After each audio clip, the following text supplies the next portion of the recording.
আসসালামু আলাইকুম বন্ধুরা।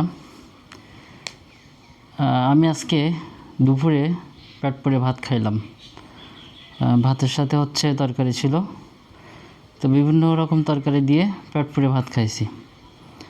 খাওয়ার পরে এখন আমাকে যদি শোনানো হয় যে আপনার পাশের বাড়ি বা পাশের গ্রামে 2-3 জন না খেয়ে আছে বা অমুক ফ্যামিলি না খেয়ে আছে, তো সেটা কিন্তু আমি উপলব্ধি করতে পারবো না, কারণ আমি তো পেট পুড়ে ভাত খেয়েছি, তাই না?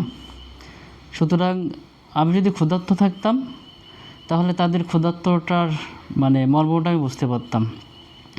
ঠিক তেমনই এখন বর্তমান আমাদের দেশে উপরে লেভেলে যারা থাকে, যারা রাজনীতিবিদ, যারা ধনাঢ্য পরিবার, একটা সময় দেখেন তাদের গাড়িতে এসি, বাড়িতে এসি, যেখানে বসে মিটিং করে সেখানেও এসি। এসি বাদ দিলে তাদের কোথাও থাকতে হয় না।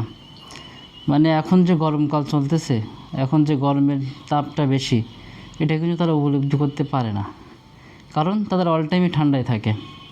আর লোডশেডিংয়ে গরমে যত কষ্ট পাচ্ছে আমরা সাধারণ মানুষ, আমরা সাধারণ জনগণ, এদেশের জনগণ খুবই কষ্ট পাচ্ছি, অথচ দেখার কেউ নেই। আর আমাদের দেশের, আমরা এমন একটা দেশে বসবাস করি যেখানে আমরা 95% সাধারণ জনগণ, অথচ এই 5% রাজনীতিবিদদের কাছে আমরা জিম্মি হয়ে আছি। ওনারা যা বলবে তাই, এমন একটা দেশে আমরা বসবাস করি। আমরা যে জনগণ, আমাদের কথা একটু ভাবা উচিত না তাদের?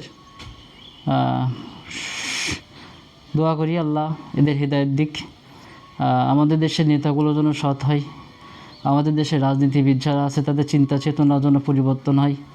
আল্লাহ যেন এই মানুষদের মাথায় হৃদায়ত দান করে। আসলে মানুষ কিন্তু একটা সময় চলে যাবে, সাথে কিছু যাবে না। সুতরাং আমরা চাই আমাদের দেশটা ভালোভাবে চলুক, আমাদের দেশের রাজনীতিবিদগুলো যেন সৎ এবং স্বচ্ছ হয়, এই কামনাই করি।